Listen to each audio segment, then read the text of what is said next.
향유를 예수님 머리에 붓는 이런 모습을 보았었습니다. 그리고 이제 이어지는 오늘 본문의 말씀에서는 예수님께서 예루살렘에 입성하시는 이런 모습을 우리가 보았습니다. 예수님이 다른 때와는 다른 행동을 하고 있는, 다른 6월절에도 예루살렘에 입성할 몇 번 하셨는데 그때와 전혀 다른 모습으로 이렇게 행동을 하시는 것을 볼 수가 있는데, 예수님께서 그냥 항상 걸어 다니셨는데 이번만은 그 나귀를 타고 들어가시는 이런 모습을 볼 수 있는 것입니다. 그것도 큰 어른 나귀가 아니라 새끼 나귀를 타고, 그 30대나 된 청년이 그 어린 나귀를 타니까 우습겠죠. 다리가 땅에 질질 끌리고 비쩍비쩍하고 걸어가는 모습. 그리고 그 베다니에서 예루살렘까지 거리는 그렇게 먼 거리가 아닙니다. 약 한 2km 정도 되는 거. 또 이런 데서 그 나귀를 타고 예루살렘으로 이렇게 가시는 모습. 그때 또 사람들도 하는 모습이 또 다른 때와는 전혀 다른 이런 모습을 하고 있습니다. 종려나무를 그 많이 모였던 사람들이 다 가지를 들고서 흔들면서 호산나 다윗의 자손이요 찬송하리로다 뭐 이러면서 이렇게 그 예수님께서 입성하시는 모습을 이렇게 찬송하는 이런 모습을 볼 수가 있는 것입니다. 그러니까 이때까지 한 번도 종려나무를 가지를 가지고 흔들지 않았던 이 사람들이 이렇게 하는데, 이때는 언제냐? 6월서 닷새 전이라고 말씀을 드렸습니다. 그러니까 정결례를 하기 위해서 많은 사람들이 예루살렘에 와서 있던 이런 시기에 이렇게 호산나 하고 이렇게 부르는, 그러니까 이전에도 이런 일이 없었고 이후에도 없는 단 한 번만 이런 일이 있었던 이런 모습을 보고 있는데, 우리가 이것을 알고 보니까 이것은 스가랴서 9장 9절과 10절 그런 말씀을 이루기 위해서 예수님도 또 거기에 모였던 사람들도 하고 있는 모습을 볼 수가 있는데, 예수님은 자기가 왜 이렇게 하는지를 알고 있는 것입니다. 그러니까 나귀를 타고 들어가는 것도 그러니까 스가랴서 9장 9절을 이루기 위해서 나귀를 타고 들어가는 것이고, 거기에 모여있는 사람들이 종려나무를 가지고 흔드는 것은 왜 흔드는지도 모르고 이렇게 흔들고 있는, 그러니까 예수님은 이에 자기가 하는 행동이 무엇인지, 즉 스가랴서 9장 9절을 이루고 있는 것인지를 알고 하고 행하고 있고, 거기에 모였던 사람들은 자기가 왜 이렇게 하는지도 모르고 그냥 사람들이 하니까 그냥 따라서 이렇게 하는 것을 볼 수가 있는 것입니다. 그러니까 우리가 가는 길이 내 뜻대로 가는 것이 아니다. 내가 지금 삶을 살고 있는 것이 꼭 내가 정해진 길, 내가 정해놓고 내가 계획하고 내가 하는 길로 가는 것이 아니라 내가 전혀 생각하지 않았던 엉뚱한 길로 가는 것이 있다는 것을 우리가 알아야지 되는 것입니다. 즉 그것은 하나님이 정해놓은 길, 하나님께서 정해놓은 길을 가는 것이 있다는 것입니다. 그러니까 우리는 내 뜻대로 모든 것이 하고 싶어서 사는 것이 아니라 하나님께서 정해놓은 길이 있다는 것을. 그래서 우리가 그럼 어떻게 하면 잘 사는 것인가 생각했을 때에 하나님 뜻을 알고 하나님 뜻대로 사는 것이 정말로 잘 사는 인생인 것을 우리가 알아야지 되는 것입니다. 하나님이 세상을 어떻게 창조하시고 또 어떻게 그걸 운영해 나가시는지 그건 하나님만이 하시는 거예요. 모든 인생들도 하나님께서 창세전에 예지예정한 사람들이 있고 또 예지예정되지 못한 사람들도 있고, 그래서 하나님께서 모든 사람들을 이끌고 가고 이 세상 모든 역사가 어떤 특정한 사람들에 의해서 역사가 이루어지는 것 같지만 이 세상 역사도 하나님의 손에 의해서 하늘에서 이루어진, 하늘에서 뜻이 이루어진 것 같이 땅에서도 이루어지는 것이다라는 것을 우리가 알고, 정말로 우리가 예수님의 뜻, 하나님의 뜻을 알고 그 뜻에 맞춰서 사는 것이 가장 잘 사는 인생인 것을 우리가 깨닫고, 저와 여러분이 하나님 뜻대로 살아가는 저와 여러분이 되시기를 예수님의 이름으로 축원을 드립니다. 12절 13절 말씀 보시겠습니다. 그 이튿날의 명절에, 그 이튿날에는 명절에 온 큰 무리가 예수께서 예루살렘으로 오신다는 것을 듣고 종려나무를 가지고 맞으러 나와 이치되 호산나 찬송하리로다 주의 이름으로 오시느니 곧 이스라엘의 왕이시여 하더라. 그러니까 이튿날입니다. 그러니까 우리가 어제 보았던 것은 엿새 전. 그러니까 6월절 엿새 전에는 그것이 정결례를 하기 위해서 거기에서 모였던 이런 사람들이 있었는데 하루가 지나가고 이제는 그 이튿날에 그 다음 그러니까 주일에 있었던 이런 일을 소개하고 있는 것을 볼 수가 있는 것입니다. 그 사람들이 이제 왜 이렇게 빨리 왔느냐? 그날 바로 와도 되는데 그러니까 정결례를 하기 위해서 많은 사람들이 모였는데 율법에 보면은 죄 있는 사람들이 화목제물을 먹으면 그것이 죽게 되어 있습니다. 그러니까 이제 그 자기가 지은 죄를 먼저 정하게 한 다음에 화목제물 즉 6월절 음식 제사를 드리기 위해서 그러니까 그것도 화목제물이기 때문에 이렇게 미리 와서 정결례를 하고 있는데 그때 요세푸스에 의하면 한 270만 명 정도가 그 예루살렘에 모였다고 합니다. 그렇게 많이 명절에 온 사람들이 예수님께서 명절에 이제 그 예루살렘에 온다는 소식을 들었습니다. 그 사람들이 큰 무리가 그러니까 엄청나게 많은 거죠. 270만이라는 그런 사람들이 모였으면 엄청나게 그 조그마한 도시에 그렇게 많은 사람들이 모였다는 것은 엄청나게 많은 군중들이 임했던 것을 볼 수가 있는데 이제 그렇게 예수님께서 예루살렘에 오신다는 소식을 듣고 그 사람들이 어떻게 했느냐 2절입니다. 종려나무를 가지고 그 사람들이 종려나무를 가졌던 거예요. 야자나무 그 대추야자나무 그것을 가지고 흔들었다는 것입니다. 그것은 승리를 상징하는 것인데 그 전에 이제 마키비 형제가 로마를 쳐부수고 독립을 해줬을 때에 그 마키비 형제를 환영할 때 썼던 나무가 이 종려나무입니다. 그러니까 승리를 얘기를 하는 거예요.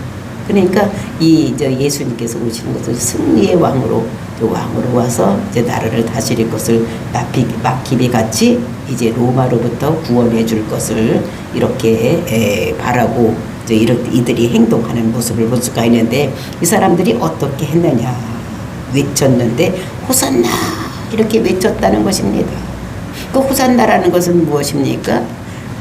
이 사람들이 이제 구원하소서 이런 말. 호산나라는 것은 이제 구원하소서. 많은 사람이 막 부르는 거예요. 이제 구원하소서, 이제 구원하소서.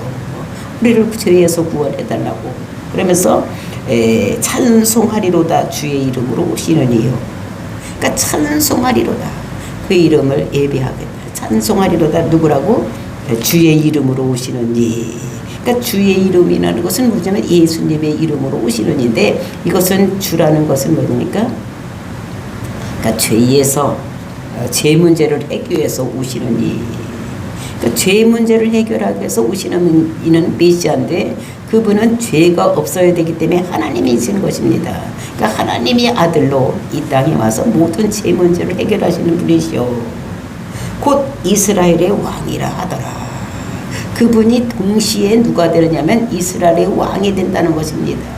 그러니까 이 사람들은 정치적인 메시아를 기다리고 있었기 때문에 그러니까 그 사람 그 예수님께서 이제 예루살렘에 입성하면 이제 정치적인 메시아가 돼서 이제 왕이 되어서 자기 나라를 다스릴 것, 로마로부터 해방시킬 것을 믿고 있는 것입니다. 그러면서 이제 14절 15절 말씀을 보니까 예수는 한 어린 나귀를 보고 타시니 이는 기록된 바 시온의 딸이 두려워하지 말라 보라 너희 왕이 나귀 새끼를 타고 오신다 한가 같더라. 그러니까 백성들이 이렇게 하고 있을 때에 예수님은 한 어린 양을 한 어린 나귀를 타고 오시는 이런 모습을 볼 수가 있는 것입니다. 근데 여기서 보면 나귀를 보고 타시니 이랬는데 여기 나귀를 보고 타셨다는 것이 우리나라는 그냥 이게 했는데 헬라의 성경에는 찾다가 발견했다 이런 말입니다. 그러니까 찾다가 발견했고 우리가 다른 복음서에 보면 어떻게 됩니까? 제자들을 둘을 보내서 벳바게로 보내가지고 거기 가면은 어린 나귀들이 2마리가 있을 테니까 그걸 풀어가지고 와라. 그래서 그 주인이 왜 푸느냐 이렇기 때문에 주가 쓰시겠다고 하라. 진짜 가서 그 말대로 했더니 나귀가 2마리가 있는 거예요. 그래서 풀어서 가지고 했더니 주인이 물었습니다. 왜 그랬느냐고. 왜 내 나귀를 왜 푸느냐고. 내 주가 쓰시겠다니까 진짜 그걸 풀어서 가지고 왔던. 그래서 이제 그 애미 나귀하고 새끼 나귀 2마리를 가지고 왔는데, 우리가 보통 사람 같으면 어떻게 됩니까? 큰 나귀를 타야 되죠. 어른 나귀를 타야 되겠는데, 이 예수님께서는 이때가 한 33살쯤 됐습니다. 청년입니다. 가장 힘이 세고 이럴 때인데 그 나귀 새끼를 타는 거예요. 새끼 나귀를. 아직 젖도 떼지 않았으니까 이게 어린 나귀니까 조그만합니다. 그러니까 이거를 탔으면 얼마나 우스웠겠어. 그렇죠? 다리는 청년이니까 키는 다 컸는데 다리는 질질 끌리고 이렇게 우스운 모습으로 이렇게 우시는 모습을 볼 수가 있는 것입니다. 그래서 여기서 이제 이것은 진짜 거리상으로도 탈 거리가 아니고, 또 이렇게 항상 걸어 다녔지 한 번도 탄 적이 없고, 또 자기 나귀도 아니고 다른 사람의 나귀를 갖다가 타야지 되는 이런 상황인데도 불구하고 굳이 예수님께서 나귀를 타고 입성을 해야 되는가, 이런 생각이 들어가는 것입니다. 근데 이것은 왜 그렇겠느냐, 그것이 15절에서 그 이유를 말하고 있는 것을 볼 수가 있는 거예요. 이는 기록된 바, 그 이유는 왜 이렇게 나귀 새끼를 땄느냐, 그 이유는 시온에 따라 두려워하지 말라. 보라, 너희 왕이 나귀 새끼를 타고 오신다 한다고 하더라. 그 스가랴서 9장 9절 10절을 인용한 말씀이라는 것입니다.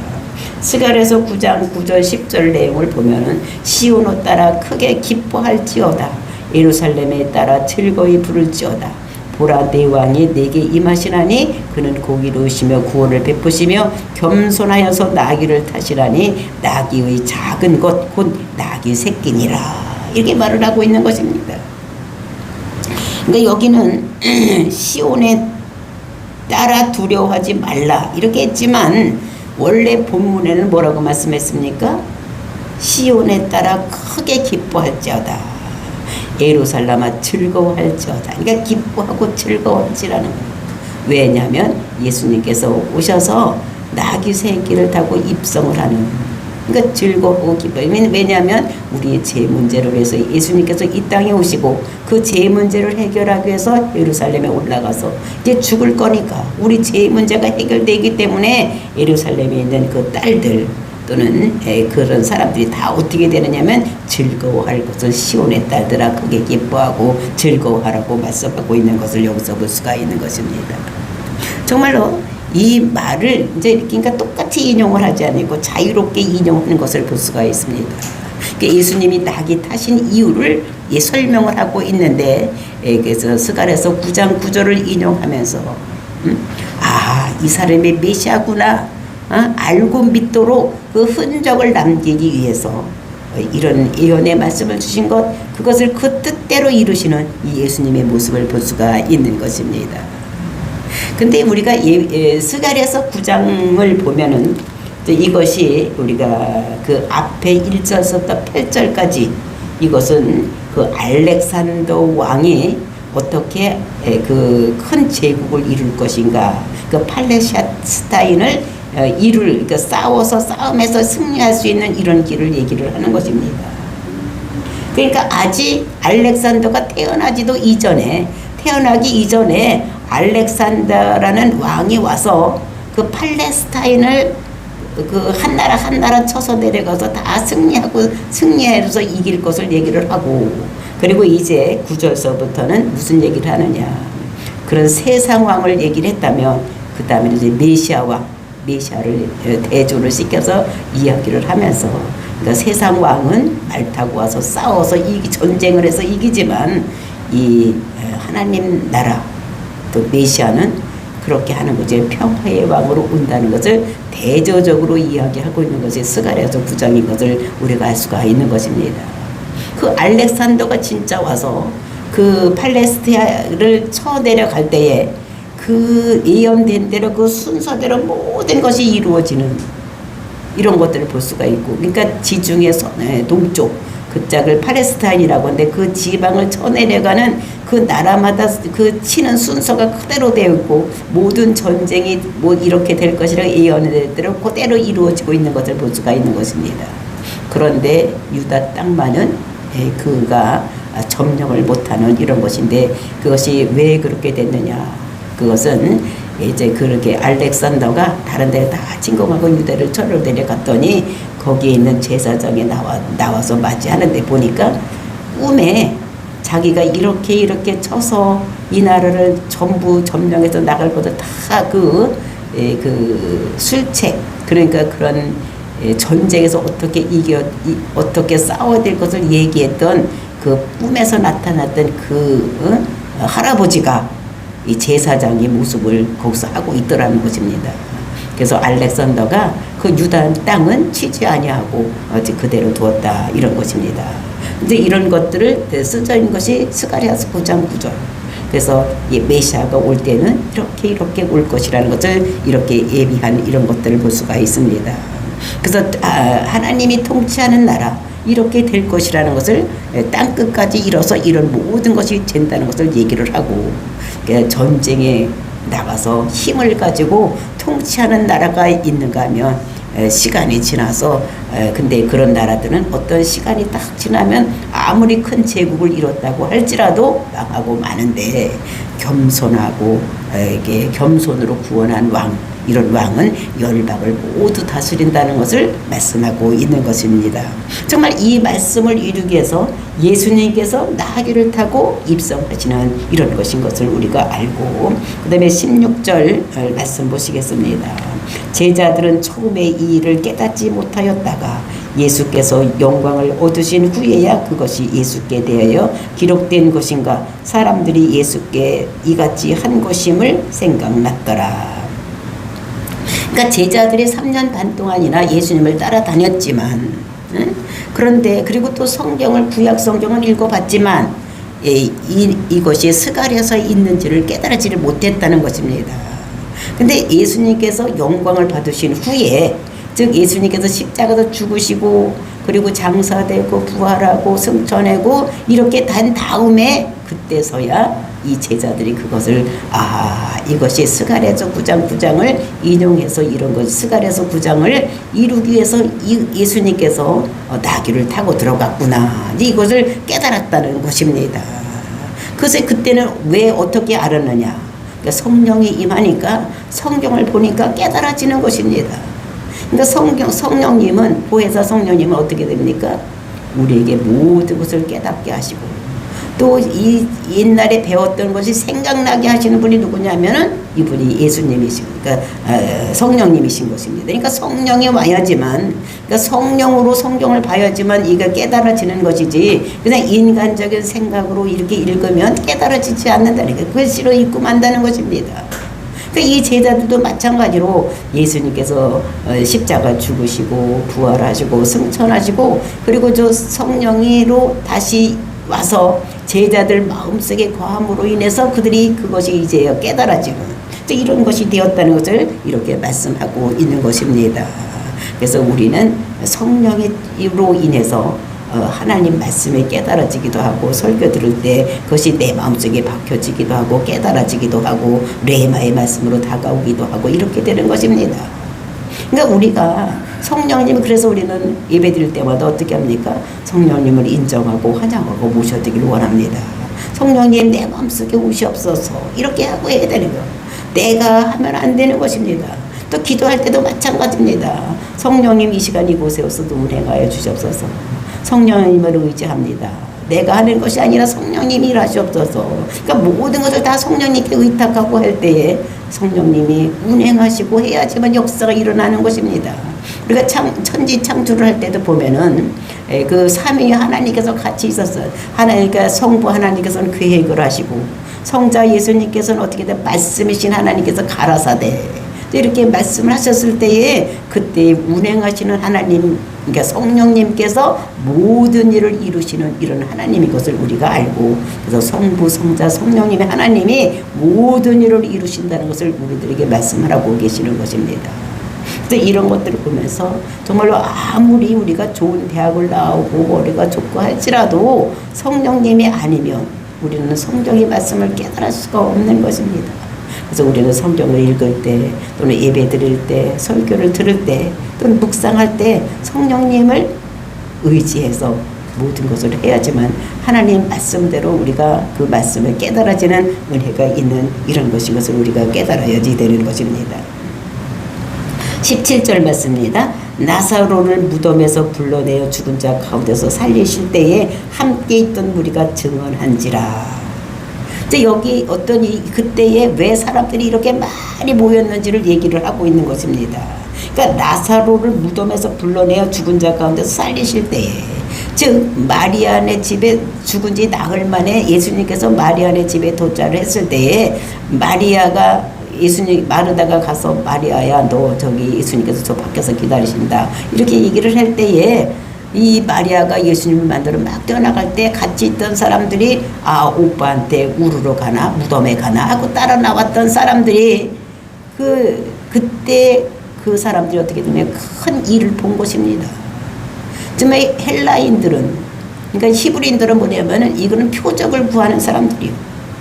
그리고 헬라인들은 지혜를 구하지만 히브리인들은 뭐를 구합니까? 표적을 구하는데 그 큰 표적을 본 것이죠. 어떤 표적을 봤느냐? 나사로야 나오라 했더니 나사로가 무덤 속에서 무덤이 쫙 깔려지면서 배로 동인 채로 퉁퉁 튀면서 나오는 모습, 이거보다 더 큰 기적이 어디 있겠었습니까? 이런 표적이 더 어디 있겠습니까? 이 표적을 본 사람들이 어떻게 했느냐? 함께 있던 무리가 증언한지라. 나사로가 나사로를 살렸다. 이 메시아가 이 사람이 나사로를 살렸다. 그러니까 그전에는 이 사람 유대인들이 어땠습니까? 긴가민가 했어. 물론 포도주를 만드는 거 보고 왕의 신하들을 고치는 것도 보고 38년 된 병자를 고치는 거 보면서 진짜 보통 사람은 아닌 것 같은데 이제 이렇게 생각을 했었습니다. 그러니까 긴가민가 하고 있을 때에 결정적인 것이 어떤 때 있었었느냐. 그 전날 어떻게 나면서부터 소경된 자를 고치는 걸 보고 진짠가 이렇게 하고 있을 때에 그래도 아직 확성하게 못을 박지 못하고 있을 때에 죽은 나사로를 살려내는 것을 보면서 그것도 막 생쇼를 해서 살리는 것이 아니라 어떻게 해서 살렸습니까? 말로만 나사로야 나오라 이랬더니 그냥 무덤이 쫙 깔려지고 나오는 죽은 자 가운데서 살아나는. 그래서 이 사람을 배로 들여서 배를 풀어 놓으라 했더니 그 사람이 살아나서 지금까지도 살아있는 것입니다. 이것을 본 사람들이 본 자들이 가만히 있을 수가 없는 것입니다. 야, 저 사람은 진짜다. 이제 진짜 메시아다. 하나님의 아들이다. 하나님이 아들이 아니면 저런 일을 할 수 없는데 진짜 메시아, 메시아인 것을 거기 갔던 사람들이 뭐 수천 명이 갔겠습니까? 문상 온 사람들이 뭐 수백 명, 수천 명이 갔겠습니까? 또 거기에 따라간 사람들이 그렇게 많이 갔지는 않았을까? 많이 갔어야 한 20, 30명 따라가지 않았을까? 또 이런 생각을 하는데 그 사람들이 그 광경을 보고 그 사람들이 그것을 목격한 사람들은 본자들, 자기가 목격한 사람들은 그냥 가만히 있을 수가 없는 것입니다. 하나님을 만난 자, 예수님을 만난 자, 이런 사람들은 목격한 사람들은 자기가 그런 체험을 한 사람들은 그냥 가만히 있을 수가 없는 거예요. 그러니까 어떻게 됩니까? 다른 사람들에게 얘기를 하는 거예요. 가만히 있을 수가 없는 거예요. 야, 진짜 저 사람 메시아다. 죽은 자를 살리고 죽은 자도 금방 죽은 것이 아니라 죽은 지 나흘 만에 무덤에 가서 나사로에 나오라 했더니 그 무덤이 쫙 걸려지고 나오는 이런 것들 보면 이건 여태까지 한 사람이 아무도 없고 이거는 메시아 아니면 알 수가 없는 것이다. 저분이 메시아다라고 본 사람들이 다 그 증언하니까 옆에서는 또 하고 그러니까 옆에 있는 모든 사람, 그때의 요세푸스에 의하면 그때 왔던 사람들이 약 한 270만 명 정도가 된다고 합니다. 그러니까 그렇게 많은 무리들이 어떻게 됐습니까? 이 말을 듣고 그러니까 몇십 명에 의해서 증거됐던 것들이 그 사람들이 다 듣고 메시아라는 걸 믿고 어떻게 됐습니까? 종려나무를 가지고 예수님을 호산나, 호산나 이렇게 하는 것을 볼 수가 있는 것입니다. 찬송하리다 주의 이름으로 신은 이여 이스라엘의 왕이라고 이렇게 찬송하고 하는 이런 모습을 볼 수가 있는 것입니다. 그러니까 본 자나 만난 자는 증인이 되는 것입니다. 만난 자나 본 자는 증인이 아니 될 수가 없는 것, 증거를 할 수밖에 없는 것입니다. 그렇게 증언했더니 어떤 일이 일어나느냐. 이에 무리가 예수를 맞으면 이 표적 행하심을 들었습니다. 이렇게 한 것은 이 사람들이 와 이렇게 종려나무를 가지고 이렇게 하느냐, 이것은 그 표적을 보았기 때문이다. 그 표적이 무슨 표적입니까? 나사로가 무덤에서 나오는 표적. 그러니까 메시아에 대한 표적을 보면서 이렇게 하는 것이라고 말씀하시고, 그렇게 많은 사람들이 호산나 이제 우리를 구원하소서 찬송하리라 주위를 오시는 이 곧 이스라엘의 왕, 이렇게 얘기를 하니까 이제 이 사람을 어떻게, 이 사람들이 모두가 다 이스라엘의 왕이라고 생각을 하는 것입니다. 이때 이 사람들은 정치적인 메시아라고 생각을 했기 때문에 정치, 이제 이 사람이 예수, 다 사람들이 다 저 사람들에게 복종하고 그 사람을 메시아라고 다 왕으로 이렇게 대접을 하는 것이구나, 이렇게 생각을 했습니다. 그러니까 왕으로 세워야 된다. 뭐 오병이어 기적을 해서 많은 사람 먹여주고 살려주지, 죽은 자도 살리지, 이거보다 더 큰 왕이 어디 있겠습니까? 그러니까 왕으로 세우려고 모든 군중들이 다 이렇게 했을 때에, 그때 19절 말씀입니다. 바리새인들이 서로 말하되 볼지어다 너희 하는 일이 쓸데없다. 보라 온 세상이 그를 따르는도다 하니라. 그러니까 허물어지는 바리새인들이 있는 것입니다. 그러니까 나사로가 살아났을 때에 어떤 일이 일어났습니까? 바리새인들이 공회를 열었었습니다. 공회를 열어서 어떻게 했습니까? 메시아를 저 하나 살아내면 우리나라가 다, 민족과 나라가 다 망하니까 저 한 사람을 죽여버리자고 예수님을 죽이려고 작정을 했었습니다. 근데 이제 예수님을 죽일 수가 없는 거예요.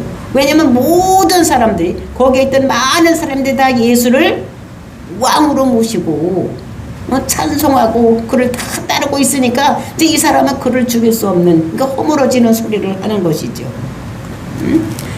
예수를 죽이자. 그런데 나와서 봤더니 며칠 상간에 이것이 판도가 확 바뀌어가지고 이 예수를 메시아라고 왕이라고 이렇게 막 추대를 하고 있으니까, 예수를 메시아라고 인정하고 포장하는 거, 이렇게 하니까 이게 뭐야? 왜 이렇게 됐지? 우리가 죽이려고 했는데 이 사람을 왕이라고 다 추대라는 걸 보면서 며칠 상간에 어떻게 이런 일이 이렇게 일어날 수가 있는가? 왜 그렇게 됐지? 이렇게 하는 거. 그러면서 모든 것이 다 수포로 돌아갔구나. 죽이기는커녕 우리가 죽게 생겼구나. 뭐 이렇게 하면서 낙심하는, 다 쓸데없는 일 우리가 계획을 했구나, 이런 것을 하는 것을 볼 수가 있는 것입니다. 그래서 이것을 보면서 우리가 생각할 수 있는 것은, 세상 일은, 사람들은 자기가 계획한다고 모든 것이 계획대로 이루어지는 것이 아니다. 그래서 세상 나라 돌아가는 거, 이것의 뜻이 하늘에서 이루어진 것까지 땅에서도 이루어지는 이런 것이지, 사람이 계획한다고 내가 이 나라를 이렇게 이끌어갈 것이라고 호언장담한다고 그대로 되는 것이 아니고, 이 나라를 내가 이렇게 끌고 가야 된다고 한다고 되는 것이 아니라는 것입니다. 반드시 하나님의 뜻이 하늘에서 이루어지는 것까지 땅에서도 이루어지는 것이지, 사람이 생각하는 대로 모든 일이 되어지는 것이 아니다. 그러니까 우리가 잘 사는 길은 어떻겠냐? 하나님의 뜻이 무엇인지 알고 하나님의 뜻대로 살아가는, 하나님 뜻에 맞춰서 살아가는 인생이 가장 잘 사는 인생이라는 것을 우리가 오늘 본문에서도 볼 수가 있는 것입니다. 그러니까 저와 여러분은 내 생각대로, 내 계획대로 모든 것을 세워서 그 뜻대로 살아가려고 하지 말고, 하나님 뜻이 무엇인지 분별하고 하나님 뜻에 순종해서 정말로 하나님에 순종하는, 하나님을 믿고 따라가는 저와 여러분, 이런 사람이 되어서 정말로 하나님으로부터 칭찬받는 이런 사람이 되어야지, 내 뜻을 정해놓고 내가 이렇게 해야 되겠다고 사는 이런 삶이 아니고, 정말로 우리는 예수를 증인된 삶을 사는 저와 여러분이 되어야 됐다는 것을 오늘 우리들에게 말씀을 하고 있는 것입니다. 예수님도 똑같은 그날에 행동하는 거, 예수님은 스가랴서 9장 9절을 알고 행했고, 그리고 여기 있던 사람들은 자기들이 뭐를 하는지도 모르고 했지만 결과적으로는 스가랴서 9장 9절을 이루는 이런 일을 했다는 것을 우리들에게 말씀으로 주시고 계시는 것입니다. 그러니까 알고 행하든 모르고 행하든 하나님께서 모든 것을 이끌어 가신다는 것입니다. 그러니까 우리가 정말로 하나님 앞에 우리가 겸손하게 머리 숙이고 그 뜻대로 순종하며, 정말로 우리는 어떻게 순종을 해야 되느냐, 개념을, 내가 이 세상에 어떻게 살아가는 것이 가장 잘 사는 것인가를 깨닫고 하나님 뜻대로 순종하며 살아가는 저와 여러분, 그래서 하나님으로부터 칭찬받는 저와 여러분 오늘 하루 삶이 되시기를 예수님의 이름으로 축원을 드립니다. 다 같이 기도하겠습니다.